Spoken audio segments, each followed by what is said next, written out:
Hello, and let's talk about Donald Trump's visit to India. The US president, or the leader of the Great Satan as the Iranians refer to him, is visiting India on February 24th and 25th. This is his first visit to the country, and India is going all out to welcome him. We've all heard about the wall that has been built to hide the slums in Ahmedabad, something that would please Trump, who's perhaps the world's leading admirer of walls. Trump has also claimed that 7 million people would greet him in the city, that's 70 lakh people, more than the population of the city itself. Here we clearly have Trump giving our government a run for its money in inflating numbers. And of course we have the irony of perhaps the world's most foul-mouthed leader visiting the cottage where Gandhi stayed. But all these farce aside, what is likely to happen during this visit in terms of Indo-US relations? Before we discuss this further, here are some quick points about Trump's visit. Like we said, this is President Trump's first visit to India. Modi and Trump have met 8 times since Trump came to power in January 2017. 5 of these meetings have taken place in the past 8 months. India and the US have had a bit of a seesaw relationship over the past few years. On the one hand, the US is quoting India as a frontline state in its bid to target China. On the other hand, there are major differences on issues such as Pakistan, trade, intellectual property rights, etc. According to the US Congressional Research Service, in 2018, the United States was India's second largest export market and third largest import goods supplier. On the other hand, US-India trade is only about 3% of the global trade for the United States. India was among the 10 countries placed on a priority watch list by the US Trade Representative's Office for IP violations in April 2019. Some of the areas where discussions and agreements are likely include trade, counterterrorism, H-1B visas, and the Indo-Pacific region. India is likely to buy defense helicopters worth over $3 billion from the US. The two sides have deepened defense cooperation in the recent past, the annual Tiger Triumph drill being a key example. They're also collaborating on the Quad initiative. The nuclear reactor firm Westinghouse and the Nuclear Power Corporation of India, NPCIL, are in discussion to build 6 1,100 megawatt capacity reactors in Andhra Pradesh. There has also been increased cooperation in the area of space, with ISRO launching over 200 US satellites. To discuss more about this, we have with us Benny from Focus on the Global South. Thanks, Benny, for joining us. Thanks for having me, Prasanth. So, Benny, we know that a lot of organizations in India are planning protests ahead of Trump's visit. And one of the other things we also know is that there are many reasons to oppose this visit, of course. Trump's policies in West Asia, he's bringing the world close to war, the kind of coups and coup attempts he's supporting in Latin America. But one of the key aspects is also trade, which you work on. And we've seen the trade war in recent times with China. But specifically with regard to India, what is the kind of US-India trade equation that is going on? And also maybe could you talk a bit about Trump's larger trade strategy itself, if there is one? Well, there's a widespread perception that Trump is anti-trade. And that's partly true if you look at, one of the first things that he did when he came into power was to pull the US out of the Trans-Pacific Partnership. Right. He also pulled the US out of the Transatlantic Trade and Investment Partnership with the EU and the US. But, that's only part of the story, because after doing that, he also pulled the US out of the NAFTA, which was sort of negotiated in 1994. Right. And saying that all of these trade deals, including the WTO, were skewed against the US. But he's also got a trade strategy, and it's not so much pro-free trade in terms of the multilateral framework, but it's more transactional. Okay. So he renegotiated the NAFTA into what's called the USMCA, the US-Mexico-Canada agreement. He's also signed, after initiating the trade wars with China, Phase 1 agreement. So he has a trade strategy. And part of it is to go the bilateral route. Right. And attack countries like India, China, Mexico, Korea that have trade surpluses with the US. Right. So one of the first things he did in terms of India was in March 2018, he slapped unilateral tariffs, along with India, many other countries, some of whom I mentioned. Especially in India, it was tariffs on steel and aluminum products. There was an expectation that India would retaliate, but it didn't. But quite soon, within a year, you saw a 40-odd% drop in India's steel and aluminum exports to the US. Right. But the Trump strategy is also to protect the US markets in the hope. So the steel and aluminum tariffs are to sort of revive the industry in the US manufacturing, and it still remains to be seen if that is actually happening. Right. But his trade strategy is also to pry open markets. And like you said, there are several areas. So if I can just start off on agriculture. Right, that's one of the most important issues that Indian farmers right now are raising. In fact, even when Bolsonaro visited, a lot of farmers' organizations had protested, right? So on agriculture as well, it's a sort of multiple front of attack. One is, of course, he calls India the tariff king, and India has, reasonably, high level of tariffs in certain products, but India has also opened its markets. Right. But the Trump agenda in this visit will be to look at several range of products from, if I can just look at the list from the USTR's page, there's almonds, walnuts, cashews, apples, chickpeas, wheat, soybean, maize, and peanuts.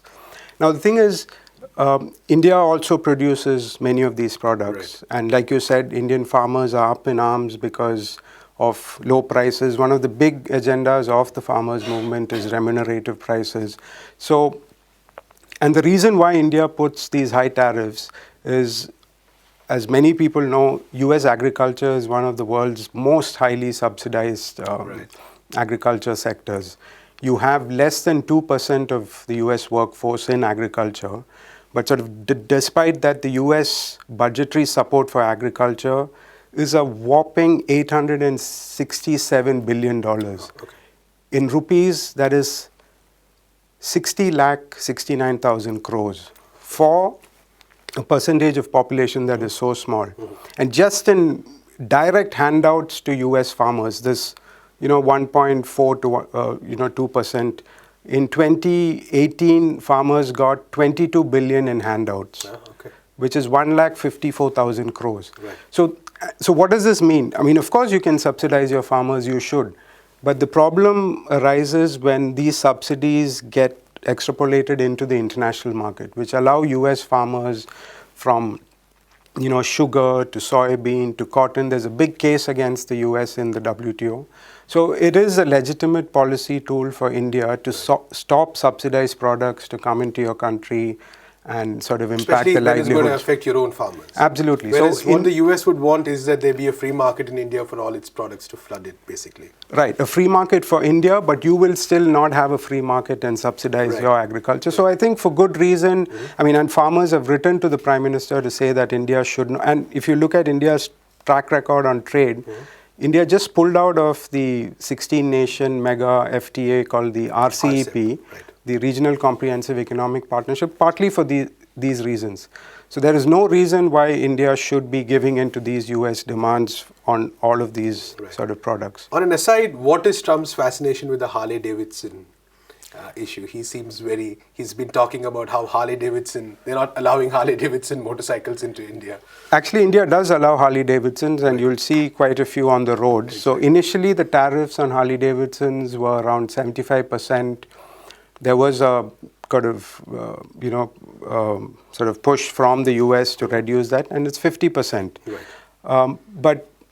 And that's part of and it's one of the few bikes made in the US. So he's got this Make America First strategy, and I think the Harley-Davidson fits into that. So the other key aspect is the intellectual property rights. Again, something that has often been buried in a lot of it's not a very easy topic for a lot of people to get, because it seems very complicated and there's a lot of legalese around it. So could you just simplify it and explain what the core issue is? Absolutely.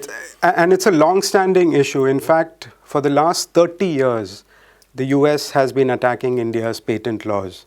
And why is it attacking India's patent laws? Because India's patent laws are progressive and they allow the flexibility for Indian drug manufacturers to produce generic medicines, which are much cheaper. So if you look at products such as HIV drugs, drugs for TB, for cancer, India produces much of these drugs much cheaper than the big pharma sort of companies in the West.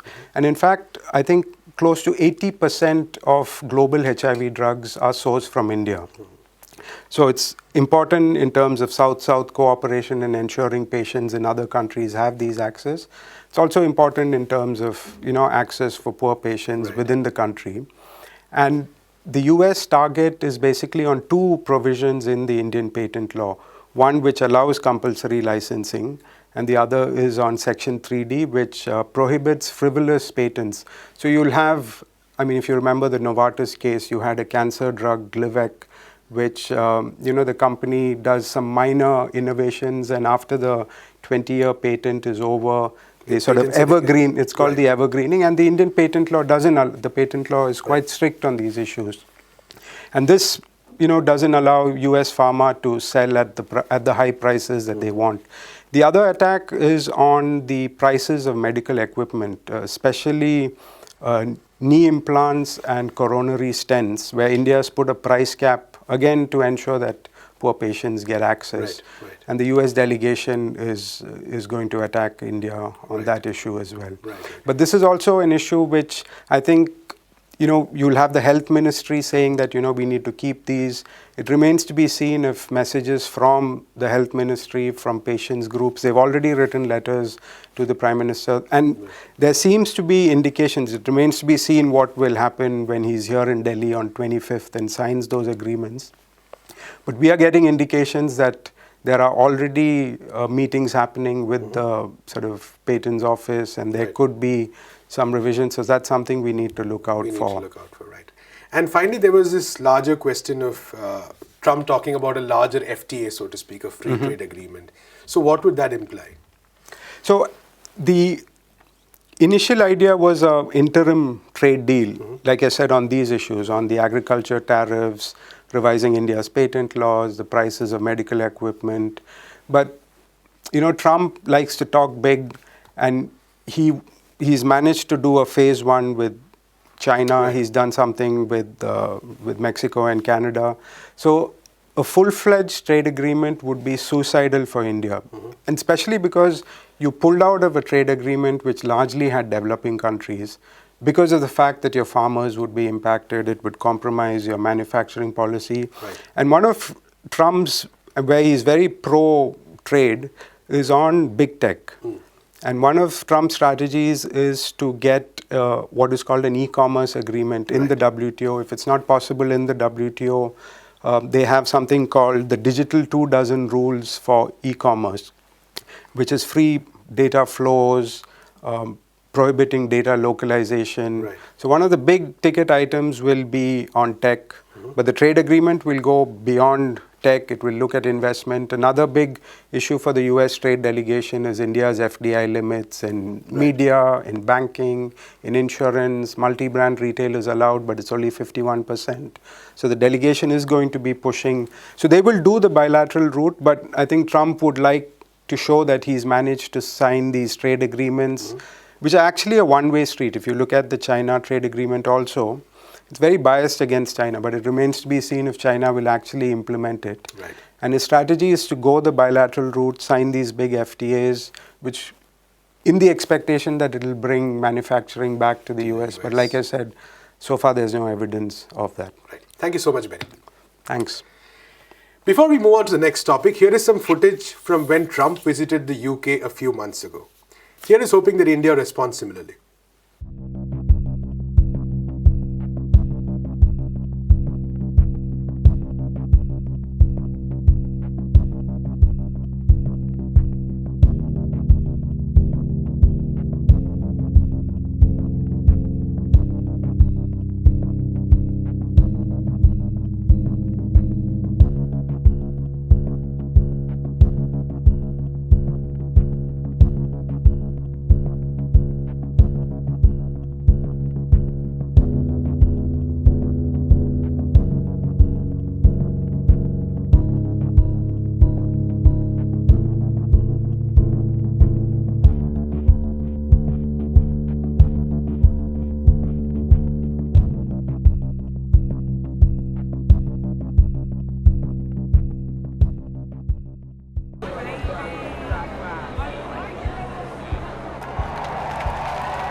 That when future generations come and they ask us, what did you do?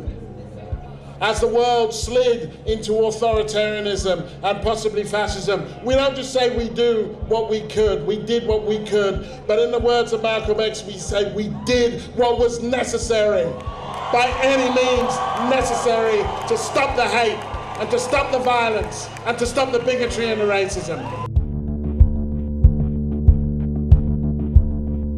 This is a historic protest. And I have to say, I will probably die laughing that we managed to organise a protest bigger than the inauguration of Donald Trump himself.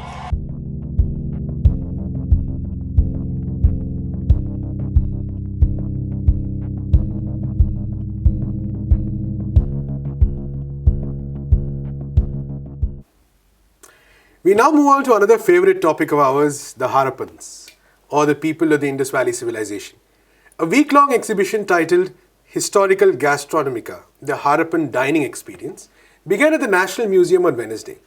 This exhibition is meant to give visitors an idea of the kind of food from those times, but it's missing a few ingredients, or in fact one major section of food, that's non-vegetarian dishes. These non-vegetarian dishes were reportedly removed from the menu at the last minute owing to some unspecified rules, according to a report in the Indian Express. The museum's additional director reportedly cited sentiments and tradition as the reason for the decision. Some of the dishes that tradition has denied include fish in turmeric stew, quail, fowl, country chicken roasted in sal leaf, bati with dry fish, meat fat soup, lamb liver with chickpea, dried fish and mahua oil chutney. And if you're feeling hungry hearing all this despite having had lunch, I wouldn't blame you. But hunger aside, we'll be discussing the politics around this, and for that we have with us Srabani. Thank you for joining us. Thank you. So, first question, did the people in the Indus Valley Civilization not eat meat by any chance? No, so far, what we know about Indus Valley Civilization, the animals that were domesticated, things that they were cultivating, Right. but at the same time, there is no such evidence to back on the basis of what we can say that exactly this is what they were cooking. Right. So definitely cattle was one of the biggest source of meat for them. Right. At the same time, they were also growing sheep, goat. So certainly meat was part of that, along with other non-vegetarian food like fish. Right. Yeah. So the National Museum's statement is that theoretically the visitors will be briefed about all these non-vegetarian dishes, but that it's somehow against sentiment and tradition of the museum itself to actually have them served on, at the venue, so to speak. And then there's been some talk about how in the past we have never served this, etc., etc. So how do you parse this kind of statement that is coming out of one of the most leading institutions of history in the country? No, I find this is very problematic. First of all, when they announce the program, when they have advertised the program, certainly they know that what was being cultivated, what was grown, what were they eating. But at the same time, when we say cuisine, then you also have to have certain definitive understanding regarding recipe, how it was cooked. And we should also keep in mind that Indus Valley Civilization was spread over a large geographic stretch. So there was enormous amount of diversity. Whether there was any form of standardization involved in that recipe formation or not, all these things are very complex issues. We don't know. At the same time, it's also very problematic to say that people of different strata in the Indus Valley Civilization, they all consumed similar kind of food. We know it was a stratified society. So when you say that try to standardize something, I mean cuisine I think perhaps will be a very modern idea. The way we understand today, attribute something, a present day understanding to a remote past, I think first of all that is something very problematic and we should try and avoid not to do that. But also at the same time when they first decided to have it and then they later scrapped it on the basis of tradition. So certainly I think scientific rational history that we have inculcated, probably they are not upholding that. So they are citing one strand or one brand of ideas as tradition, trying to uphold that, and then they're eliminating what could have exactly happened. Yeah. And in some senses, this is also reflective of the larger crisis that institutions of history are facing in the country right now. Because, for instance, we have had all that drama in the history congresses about planes being invented, flying 2,000 years ago, and nuclear science. We've had Modi himself say that plastic surgery was in prevalence during the Vedic times. So this seems like yet another instance of a larger atrophy of the institutions of history itself in the country. Yeah, so a little disagreement that Indian History Congress so far is one institution that has tried upholding certain sense of scientific history writing, secular history writing, and that is something I think government also doesn't like. So, I mean, over the past 2-3 years, History Congress is facing major problem in terms of where to hold it and whether they will be having it smoothly or not. But yes, you are absolutely right, Prasanth. I mean, we have seen how, and this is not the first time when there was a ultra right-wing government. Before also, they tried tampering with our history, and this is an ongoing process which is happening for a long period of time. It started with the language debate, whether Indo-Aryans were a racial community or a linguistic community, and we have also seen how evidences were tampered and a certain brand of thinking was upheld by the right wing as well as certain key institutions of our country as history, and a very important judgment has been passed, and how that has not taken care of evidence, facts, but on the other hand has taken side of faith. So at the same time, which is happening, I think, in wherever there is a right-wing government, a BJP government, we are seeing how they are trying to tamper with textbook, how certain episodes from our national movement are selectively being eliminated, being scrapped from the syllabus, and they are trying to put somebody as an historic figure, mythical figures are now being portrayed as real, historical, and as you have rightly said that not only in textbook, but people in position of power and in responsible position like chief ministers or members of parliament, they are passing comments which are absolutely unacceptable. So this is happening, and this is a larger part of a larger agenda, larger attack, and which needs to be countered. And finally, what is the kind of response that the community of historians in India, especially the progressive historians, like you mentioned, historians who are determined to uphold scientific historical methods and rational thinking. So what is the kind of response that is, not on this issue specifically, but on the larger issue you're talking about? Yeah, on larger issues, definitely historians who believe in certain kinds of practice, upholding on the basis of facts and evidence, you bring out certain arguments, you back with facts, you back your arguments, and on the basis of that you argue. I mean, you may have a position, you may have an ideological leanings, but if your facts are not supporting, just because you believe in something, you cannot say. Absolutely. But we have seen that some historians who have stood on the, I mean, in terms of the principle of the discipline, who have stood by that and who have also countered certain problematic statements or stupidity that is being propagated, how they have been attacked in recent past, which includes stalwart historians like Romila Thapar, Irfan Habib. But at the same time, when this judgment from High Court came, these were the set of historians who have also put out very strongly their disagreements with the judgment, and also they have cited evidence and tried to tell people that probably this was not history. Right.